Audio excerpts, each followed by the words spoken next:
Bueno, continuando con nuestro club de lectura, estamos con las obras de Anna Hawkins, estamos con su libro de Muerte en la boda. Y vamos a iniciar lo que es el capítulo 7. Andrea comprendió después de un momento la complicación de estas palabras significaban en su vida y sintió un ligero estremecimiento.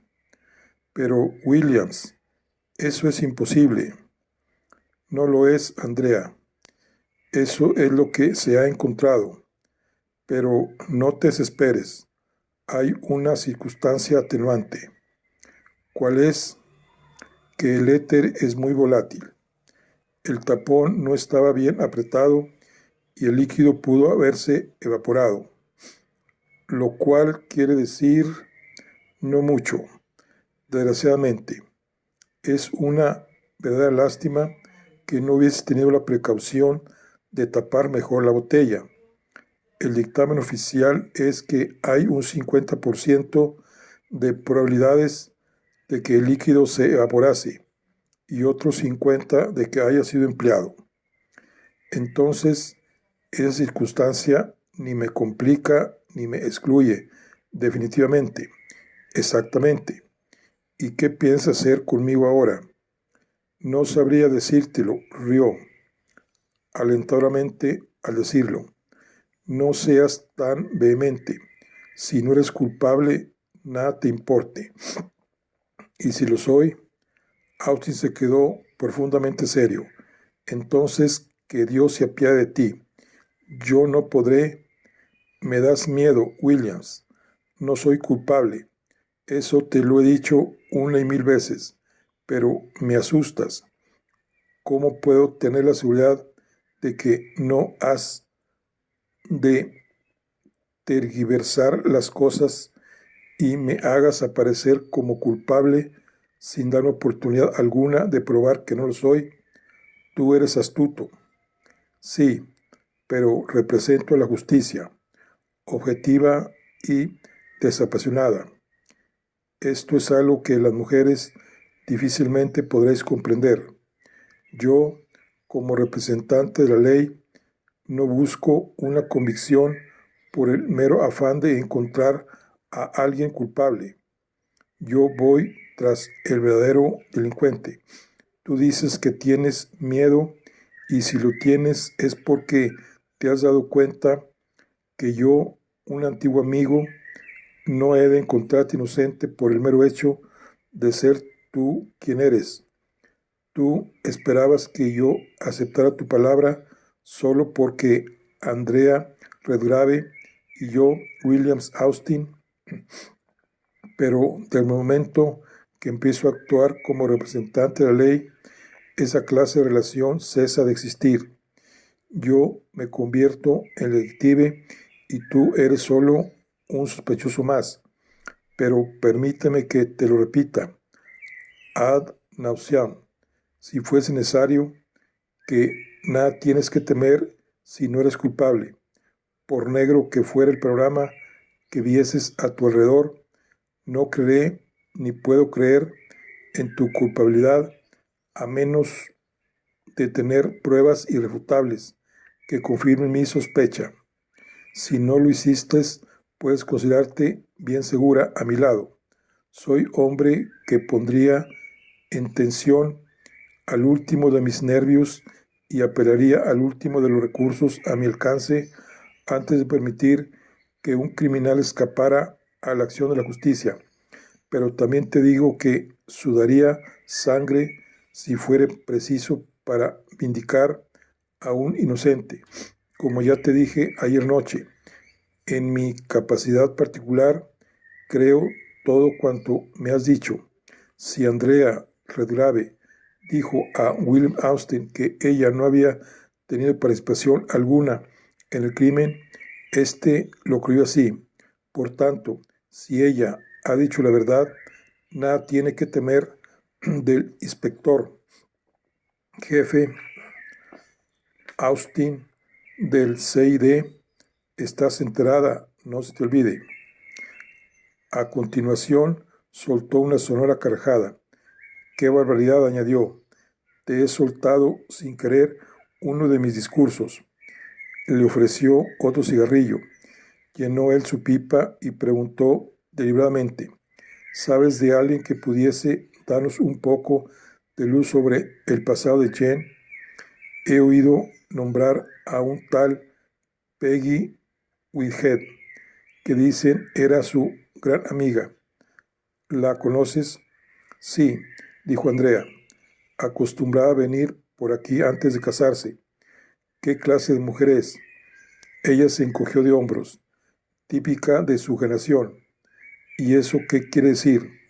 Atractiva, despreocupada, bien vestida, inconsecuente.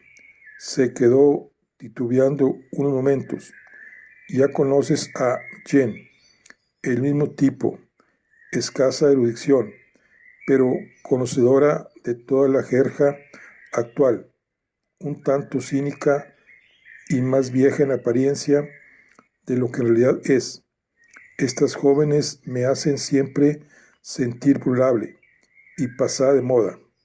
Conozco la clase y no encuentro la palabra apropiada para calificarlas. ¿Quiere decir entonces que la Whitehead conocía bien a Jane? Andrea se detuvo a pensar, posiblemente tanto como otra persona cualquiera. Jane era hermética. ¿No sabes, pues, de ninguna otra con quien intimidara? Dudo mucho que intimidara con nadie. Ya conoces al tipo, Williams, infinidad de conocidos que a su paso la llamarían querida y guapa, y otra serie de vacidades que ninguna significación tienen en sus vidas. Francamente, me repelen, parecen sombras de sí mismas. Pero no dejarás de reconocer que se han portado maravillosamente en esta guerra. También es cierto, lo que me hace suponer que esos extraños amaneramientos no solo son solo una etapa superficial. Probablemente quisiera saber en qué se convertirán cuando la guerra acabe y tengan que volver a su vida habitual. Han agotado ya todas las experiencias de la vida. Sin embargo, todo esto es mera especulación, pero no nos descubre nada importante, como se supone debería ser en mi caso. Entonces, no puedes darme ninguna pista que me conduzca a alguien que pudiera darme informes sobre las amistades de Jean o los sitios que frecuentaba desde que hizo su ingreso en servicio. No, y créeme que lo siento. Creo que tu idea es la mejor. Peggy Whitehead, la misma. Austin se puso en pie, muy agradecido. Andrea, voy a arreglarme un poco para la cena. Si viene a tu memoria algo o alguien, no dejes de comunicármelo. La mañana del viernes prometía un cambio satisfactorio en el tiempo. La lluvia había cesado y un sol acuoso hacía esfuerzos desesperados por abrirse paso a través de las nubes. El superintendente Evans llamó por teléfono después de la hora del desayuno para dar a Austin detalles sobre el paradero de Peggy Whitehead. Ella y su marido se hospedaban en un hotel que había a la orilla del mar a unas 50 millas de distancia. Está bien, contestó Austin. Le hago a usted responsable de la gasolina que se gaste. Saldré antes de una hora, advirtiéndole que yo mismo conduciré el automóvil. Tengo la sensación de que esto es urgente y además muy importante. Partió en su coche y se encontró una mañana que daba ya muestras de ser prometedora. El aire era cada vez más frío, lo cual era un aliciente para viajar a través de los pintados campos donde las hojas, libres ya del agua con que la lluvia les cubriera, lucían sus vivos colores rojo y oro a los pálidos resplandores del sol poniente. Da gusto estar vivo todavía, pensó Austin, vivo y en el campo, lejos de la guerra y las bombas, al menos un corto tiempo. Austin guiaba bien y gustaba de pisar el acelerador a fondo. Así es que se encontró, antes de lo que esperaba, junto a la orilla de un mar despejado y gris, y ante un hotel desnudo de toda vegetación, pero de aspecto suntuoso. La joven esposa de Whitehead no había salido, afortunadamente, y después de un breve espacio de tiempo apareció en la antesala. Era uno de esos tipos de mujer escurridiza, tan frecuente en el periodo de la posguerra, muchas de las cuales parecían haber henchido un tanto.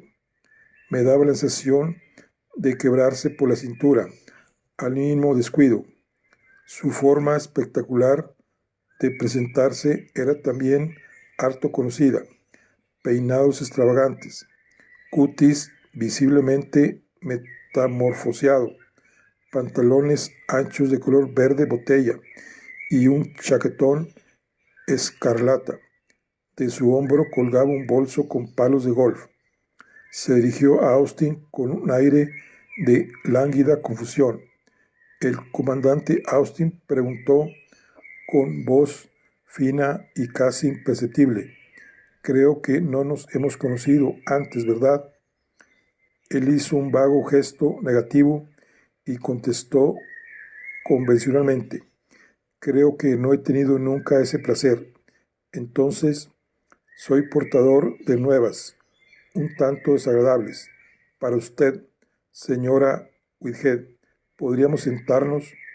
Se dejó caer displicentemente sobre una silla, no muy cómoda al parecer, pero se notaba cierta tirantez en su ademán.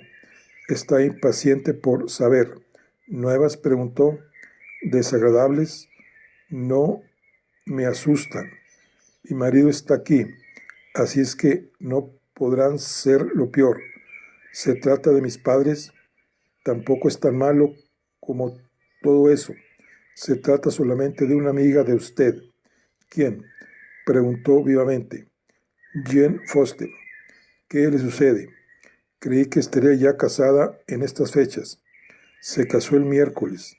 Murió una hora después de salir de la iglesia». «¿Que murió?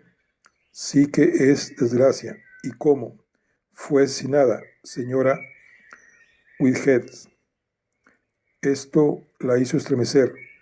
Abandonó su actitud displicente y quedó unos instantes sin poder articular una sola palabra. Después dijo casi con entera naturalidad: «Asesinada. ¡Qué horror! ¿Por quién y por qué? Nadie lo sabe. Esa es la razón de hallarme aquí. Yo tenía la idea de que quizá usted pudiera darnos alguna luz sobre el particular». «Yo», replicó. «¿Qué es lo que usted pretende? ¿Y quién es usted? ¿Y qué le hace suponer que yo pueda saber algo sobre ese asunto? Vamos a poner las cosas ordenadamente, ¿no le parece? Y creo que como principio no estaría de más una pequeña bebida».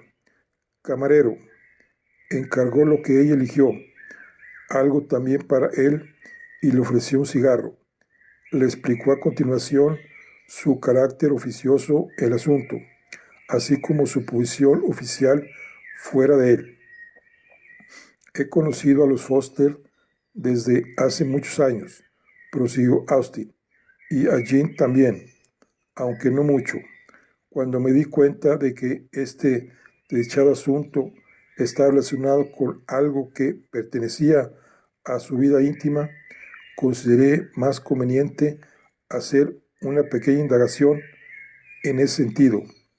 Podría haber detalles motivo de escándalo y tengo sumo interés en que nada trascienda y evitar así todo perjuicio a la familia Foster. Muy digno de encomio, si usted, comentó ella. Pero dígame, ¿cómo me ocurrió? ¿Cómo fue asesinada? Si me parece imposible, si no lo puedo creer. Austin relató los hechos por cuanta discreción le fue posible. Como usted ve, no hay motivo aparente alguno en el presente. Tenemos pues que buscar en el pasado. ¿Y por qué venir a mí precisamente? Porque parece haber sido usted su única amiga íntima y hay una posibilidad de que pueda usted decirnos cosas que nadie más podría saber. En aquel preciso momento llegó el camarero con todo lo ordenado.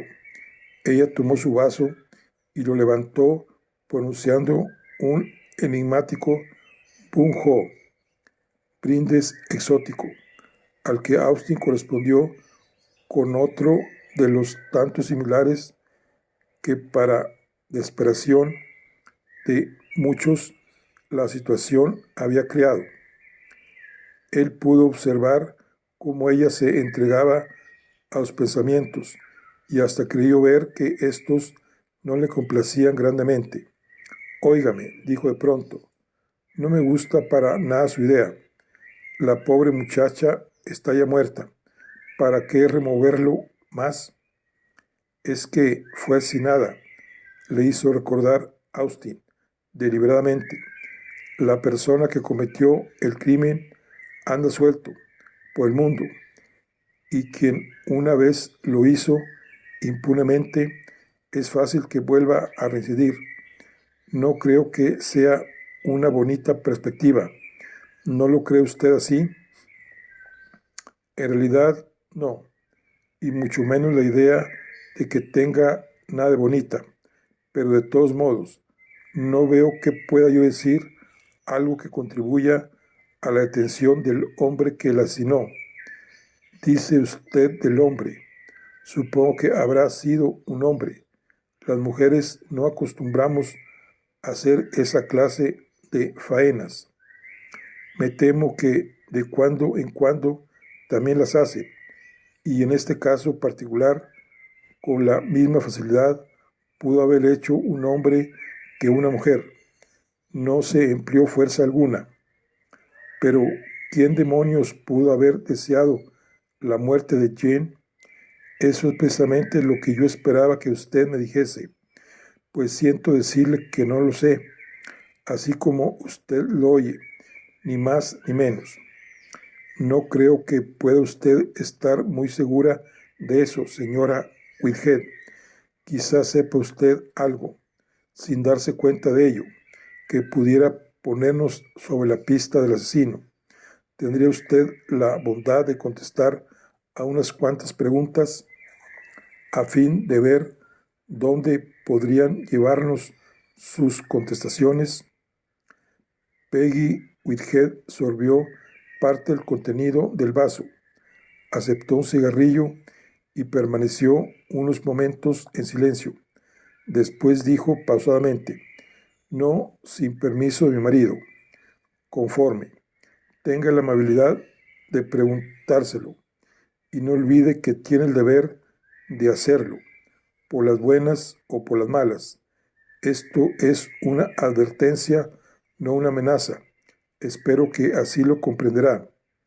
«¿Qué quiere usted decir?» «Nadie puede obligarme a decir lo que yo no quiera. Siento decirle que está usted equivocada. Escuche, incidentalmente he de decirle que hay una encuesta judicial pendiente para esta tarde y que yo he de volver para saber su resultado.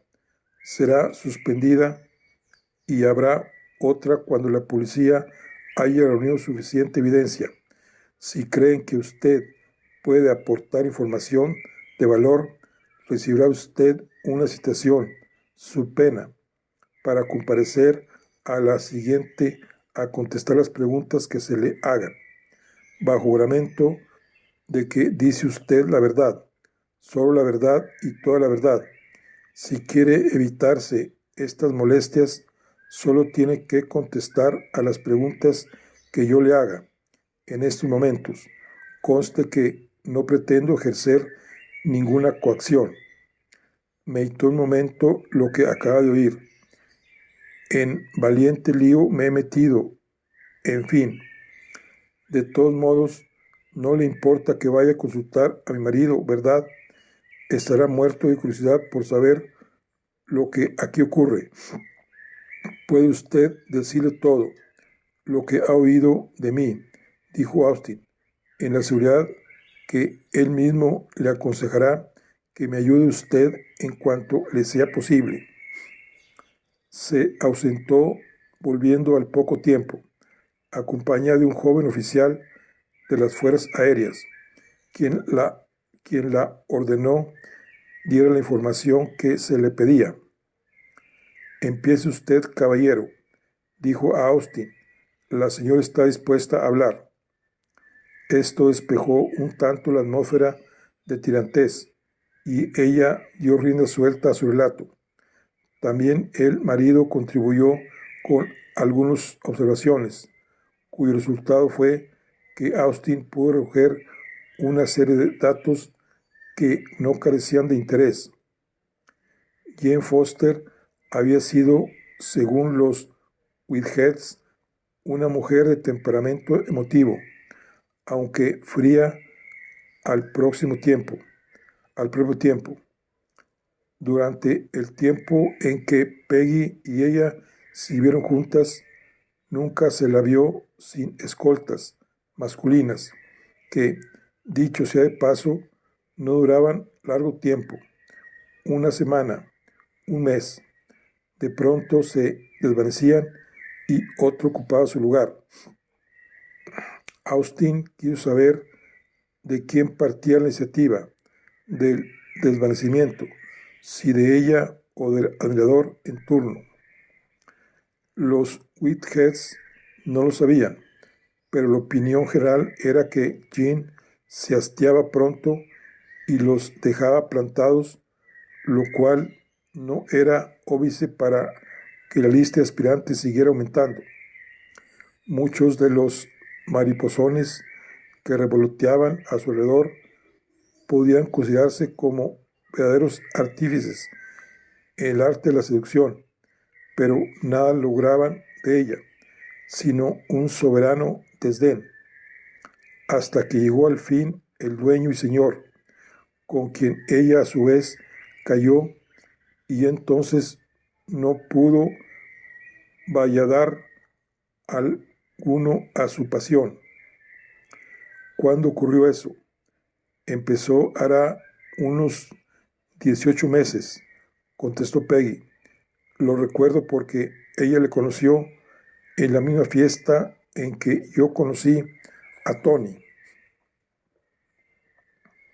Y al decirlo, se volvió a su marido, guiñándole un ojo y sonriendo complacida. Y su nombre, la señora Whitehead titubeó. ¿Qué te parece, Tony? Consultó a su marido a su media naranja. Él le dio a entender que nada debía ya de ocultar a fin de no entorpecer la misión del comandante Austin, y ella dijo que el nombre del mago era el de Larry O'Brien, y que era jefe de escuadrilla en la RAF, Royal Air Force, Real Fuerza Aérea. ¿Dónde está en la actualidad?, quiso saber Austin. Al parecer, ambos lo ignoraban. Solo supieron que había salido en misión, y como tampoco había gran intimidad entre ellos, no pusieron gran interés en averiguar si había vuelto o no. Pero al parecer, sus relaciones con Jen fueron bastante serias, ¿verdad? Muy serias. A todos extrañó que no se casaran. Preguntas adicionales trajeron la conclusión de que Larry O'Brien, irlandés,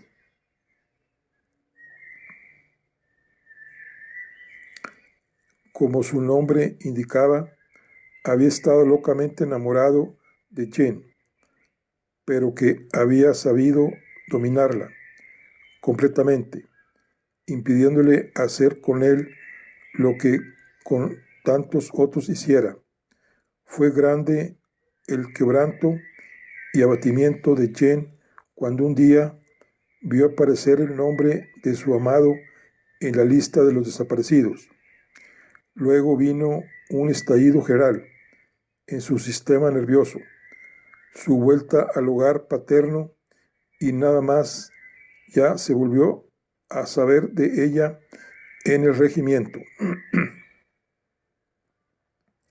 Las dos muchachas habían simpatizado, si bien en forma voluble y trivial. Peggy había pasado parte del tiempo de su licencia en Chetwood Place, pero Jean se mostró poco comunicativa. Después se casó con Tony y no volvieron a preocuparse más una de otra. Vamos ahora a Bedford, prosiguió Austin. ¿Le conoció usted, señora Whitehead? ¿Hablaba Jean mucho de él? Peggy movió la cabeza negativamente. Me le encontré solo un par de veces. Jane me habló de su próximo casamiento con Bedford y me pidió que fuera una de sus damas de honor. Después me dijo que no quería una matrona de honor, lo cual de momento me dolió, pero se me pasó al enterarme de la vuelta de Tony con licencia, y esta fue la razón de que yo no asistiera a la boda. En su opinión, era cuanto podían decir sobre el particular, pero Austin no se dio por satisfecho e hizo una serie de preguntas adicionales. La información acumulada podría resumirse en lo siguiente. A. Peggy nada sabía con respecto a escándalo alguno que derivase de la enfermedad de Jen, pero se negaba la posibilidad de su existencia, pero no negaba la posibilidad de su existencia. B. No creía que Jen estuviese particularmente interesada por Beaufort, pero admitía que a pesar de todo no le desagradaba su trato y su aspecto, máximo viendo que sus años pasaban y con ellos las esperanzas de contraer matrimonio, o quizá buscase en él el consuelo que su alma necesitaba para mitigar el dolor que la desaparición de O'Brien le había producido. De todos modos, solo Jim poseía la clave de este enigma. C. Si Peggy se había encontrado varias veces con Hewlett, este era un verdadero tipo de soldado, amigo de sus amigos, pero no hombre de relaciones sociales. Era parco en palabras. Quizá conociera a O'Brien, pero ella nunca lo llegó a saber. Tampoco creía que hubiese sido una víctima más de los atractivos de Jean, aunque se les vio frecuentemente el mismo grupo de amigos. Con esto parecía darse por terminada la información que quiso obtener de los Whiteheads y, rehusando la invitación de quedarse a comer con ellos, partió para Chetwood, donde llegó a tiempo para la encuesta. Esta se hizo con arreglo a un plan preconcebido. El forense había recibido sus instrucciones y la había llevado a cabo meticulosamente. Solo se produjo la evidencia indispensable, se mencionaron los hechos más destacados y después que el veredicto de asesinato por persona o personas conocidas había sido pronunciado, la encuesta fue suspendida con carácter más o menos indefinido. Así pues, la policía estaba ya libre de poder seguir sus procedimientos habituales. Después de presentar sus pruebas y oír el veredicto, Austin volvió a casa de los Redgrave. Era tal la cordialidad con que se le trataba ahí que no tuvo compunción en prolongar su estancia, tanto en cuanto no quería perder un solo momento de vista a Andrea, por su propio bien. Al llegar encontró un montón de informes esperándole, que habían sido enviados por tren desde Scotland Yard. Volvió a solicitar permiso para utilizar el estudio del coronel Redgrave y, sentado confortablemente al lado del fuego, se entregó a la tarea de devorar el contenido de los escritos. Los del Scotland Yard habían obrado con rapidez y eficiencia, y una vez más tuvo Austin que admitir la penosa labor rutinaria hecha sin ruidos ni alarcas, a menudo insulsa y fatigosa, que servía para proveerle, y como a él, a todos sus compañeros, de la exacta y necesaria información sin la cual nunca hubieran podido llevar a cabo sus cometidos. Leyó primero el informe sobre Ralph Belfort. Era más o menos lo que él esperaba, una especie de Don Juan, como alguien del Yard lo calificaba, y que hizo sonreír a Austin al reconocer en él ese toque familiar. Belfort había estado en Sandhurst y sirvió en el ejército de la India antes de la presente guerra. Después luchó en el desierto occidental, enviado de vuelta a Inglaterra y finalmente asignado a uno de los comandos. Fue herido levemente en un ataque aéreo y después de su restablecimiento se le confirió un cargo en las oficinas del Departamento de Guerra. No había discusión en que era un buen soldado y en que su hoja de servicios era excelente con todos los conceptos. Su vida privada, que como es natural, no era de la incumbencia de nadie en su desenvolvimiento normal, presentaba ya un aspecto bastante diferente. Las mujeres eran su flaco, pero solamente aquellas, a juicio del investigador, que pudieran llamarse del tipo superior. Era muy popular. Su asociación con Andrea era conocida, o sea que el informe decía habérseles visto muy unidos durante algún tiempo. Pero, señor, qué imbéciles son estas mujeres, pensó Austin para su capote al leer estas líneas. Una mujer como Andrea caer con un hombre así. Sin embargo, no podía negarse que él tenía sus atractivos, ni dejar de admitirse que si la mujer no cometiese sus errores, ¿dónde estarían la mayor parte de los hombres?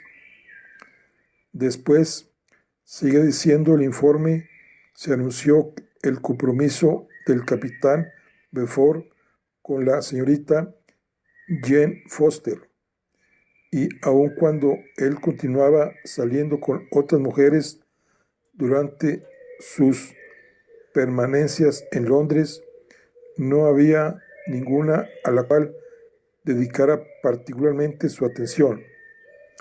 Luego se hizo una recopilación de datos para determinar quién era quién en la vida ordinaria y se encontró que los clubs que él frecuentaba gozaban de alta reputación, pero que sus medios no estaban en consonancia con sus aficiones, ya que solo disfrutaba de una pequeña renta, además de su paga soldado, por lo que pudo saberse no había contraído deudas de ninguna clase, a pesar de la exquisitez de sus gustos y la prodigalidad con que gastaba el dinero. Este era Ralph Balfour. Philip Hewlett era el reverso en muchos aspectos. Él y Balfour habían estado juntos en Sandhurst, siendo esta la única relación conocida entre ambos, hasta hacía solo unos pocos meses. Hewlett fue herido gravemente en Italia y destinado más tarde, después de una larga postración en el hospital, a las oficinas del Departamento de Guerra y en la misma sección en que trabajaba Bedford. Estaba completamente imposibilitado para ejercer servicio activo, pues se hallaba todavía bajo tratamiento médico. Quizá por mera coincidencia, tenía un piso cerca del ocupado por su compañero Bedford. Su hoja de servicios era excelente y su conducta en la vida privada nada dejaba que desear. Al parecer, tampoco se pudo saber de inclinación alguna por su parte hacia una mujer determinada, y de haber existido, no cabe duda que supo guardarlo con el mayor sigilo. Salía poco y siempre en compañía de amigos. Parecía estar en buenas relaciones con Benford, con quien solía vérsele con relativa frecuencia. Y con esto quedaba dicho todo. Un historial intachable de una vida desprovista de toda espectacularidad. Hewlett estaba considerado como persona solvente, que sabía circunscribirse a lo que buenamente daba de sí su paga de soldado. Sobrino único de un tío solterón, tenía la esperanza de heredar un día de una no despreciable fortuna.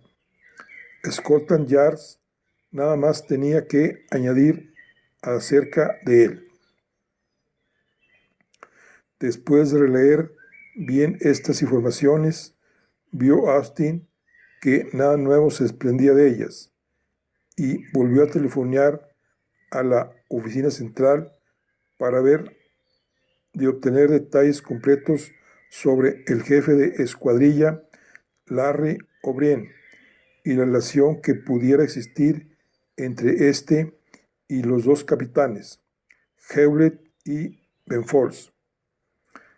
En realidad, no abrigaba grandes esperanzas sobre los resultados de esta nueva investigación, pero consideraba un deber de rutina hacerlo así.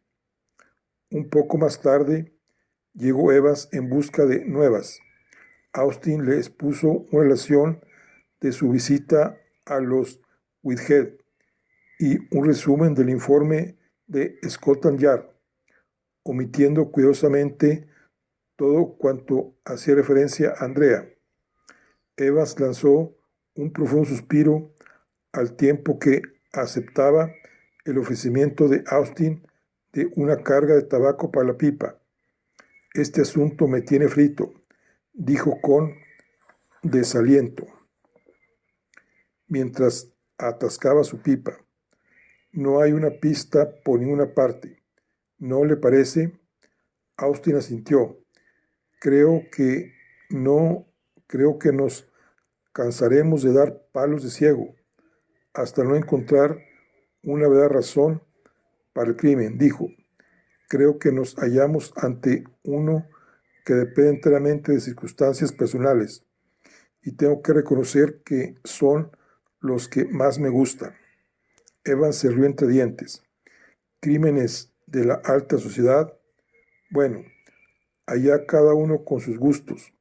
Si yo he de tener algún asesinato, prefiero que sea con la consabida pistolita o el cuchillo, porque una vez localizados estos, se tienen ya más o menos al criminal. El caso es el mismo en los diferentes planos, arguyó Austin. Encuentre usted a la persona que tenga un verdadero motivo para asesinar a Jane Foster, y en un 99% de los casos tiene usted en su poder el criminal. Aquí, la adquisición y uso del arma no presentaba complicaciones. Cualquiera las hubiera podido utilizar. Un hombre, una mujer o un niño con uso de razón. Y es aquí donde estaba la dificultad de su solución. Si se tratara de un crimen que solo hubiese podido llevarlo a cabo un hombre o una mujer con relativas fuerzas, nos hubiera dado un indicio sobre la pista que habíamos de seguir. Pero aquí nada nos lo da, comandante.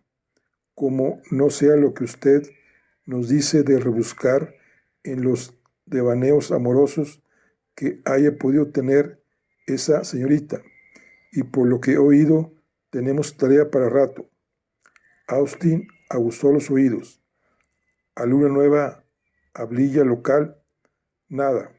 Lo mismo de siempre, que fueron muchos los que anduvieron con ella, pero ninguno largo tiempo.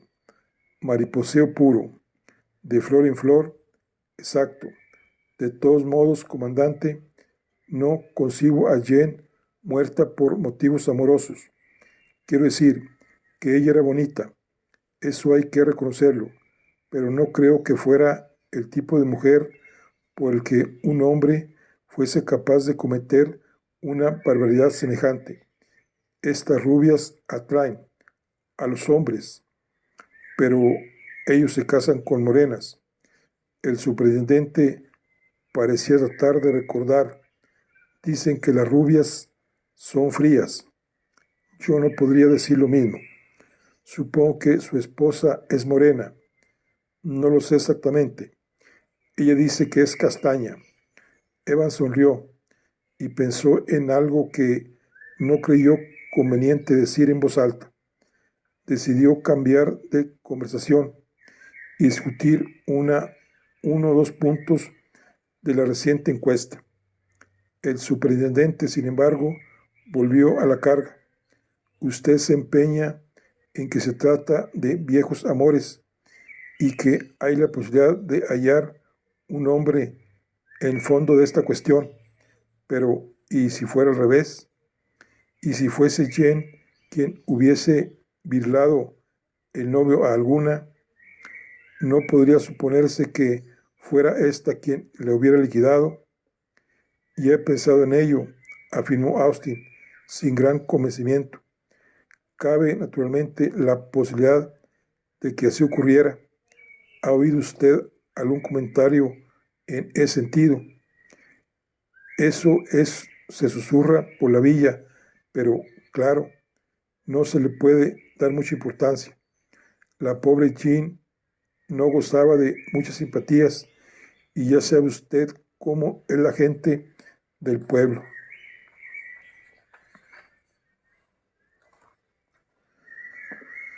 Lo sé. ¿Se mencionó algún nombre? No, era solo la vieja idea de buscar la mujer, como dicen los franceses. Pues la buscaremos. ¿Qué le vamos a hacer? Lo malo es que será buscar en un pajar. ¿En un pajar? Sí, hombre, la aguja. Evan sonrió. Espero que será una muy bien afilada cuando la encontremos. Por lo menos la faenita no estaba mal hecha. Así es. En aquel momento la puerta del estudio se abrió y apareció el coronel Redgrave. Foster está en el teléfono. Williams pregunta si puede venir a verle, informó. ¿Dedujo usted que fuese urgente?, preguntó Austin. Creo que no. Quiere simplemente tener unas palabras con usted. ¿Qué le digo? ¿Querrá usted tener la bondad de decirle sí? No es algo muy importante que iré al Place después de cenar. Quiero ver también al capitán Howlett, así es que podré matar los pájaros de un tiro.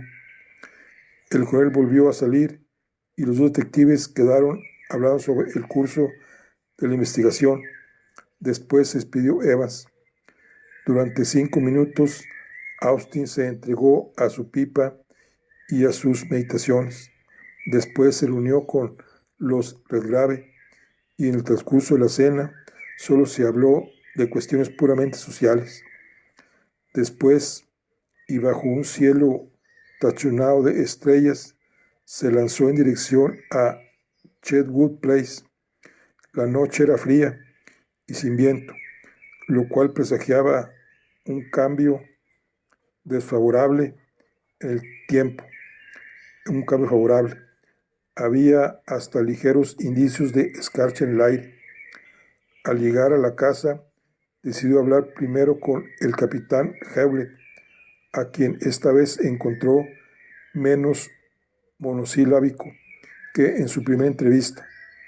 Philip Hewlett tenía un resentimiento que exteriorizó tan pronto como terminaron los saludos de rigor. Dígame, comandante, ¿cuándo puedo volver a Londres? He telefoneado al superintendente y este me dijo más o menos que esperase, y eso no me satisface. ¿Qué quiere usted dar a entender? Que he llamado como natural a mi departamento porque solo disponía de unos pocos días de permiso para asistir a esta boda. Tengo además que hacer acto de comparecencia en el hospital para seguir el tratamiento que me han ordenado. Claro que, de todos modos, pensaba quedarme hasta que se celebrasen los florales, pero quiero saber si puedo marcharme después. ¿No tiene usted idea de los trastornos que me ocasionaría no recibir el pasaje en la fecha señalada? Sí, lo comprendo. Haré lo que pueda. Hewlett, hablaré con el superintendente y espero conseguir que pueda usted marcharse después de los funerales. Muchísimas gracias. Esta concesión pareció suavizar un tanto circunstancia que Austin aprovechó para hacerle unas cuantas preguntas que él contestó con tanta cortesía como afabilidad. Se referían al jefe de escuadrilla Larry O'Brien. Las conversaciones, aunque no aportaron gran luz, no por eso dejaron de tener interés. O'Brien y Hewlett se conocían desde hacía mucho tiempo. No se especificó con exactitud. Larry era una gran persona. Sí, Larry había tenido un asunto escabroso con Jen. Hewlett había tenido ocasión de obtener parte de su desarrollo y nunca creyó que Larry tuviera la mínima intención de casarse con ella. En opinión de Hewlett, era difícil congeniar con Jen, aunque no dudaba que Beaufort hubiera sabido dominarla de no haber ocurrido el trágico desenlace. Austin volvió al tema de O'Brien y de sus relaciones con Jen. No me gusta hablar de las cosas privadas de aquel pobre muchacho, dijo Hewlett. Después de todo, aunque se le considera desaparecido, hay siempre una posibilidad de que vuelva. Casos más extraños han ocurrido en la guerra. Es verdad, cominó Austin, pero ¿no cree usted que O'Brien tomó a pecho este asunto? Hewlett hizo un gesto afirmativo. En realidad es cierto, pero nunca dejó que ella lo supiera.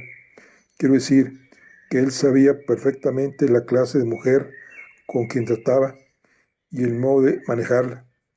No creo tampoco que experimentara ningún pesar cuando fue enviado al frente.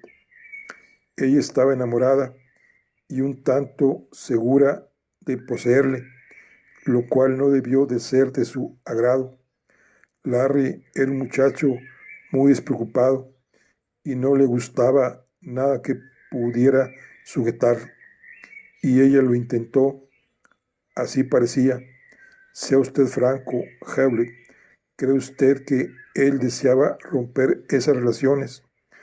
El joven oficial titubeó antes de decir, pues bien, sí, creo que la rompió y no fue del agrado de ella. Parecía que nada más podría sacársele a Hewlett después de lo dicho, por lo que, prometiendo hacerle saber si le sería dable volver a Londres después de los funerales, Austin se despidió, dirigiéndose seguidamente a celebrar su próxima entrevista. Bueno, aquí concluimos lo que es la charla del día de hoy. Terminamos el capítulo 7. Nos vemos en la siguiente. Hasta luego.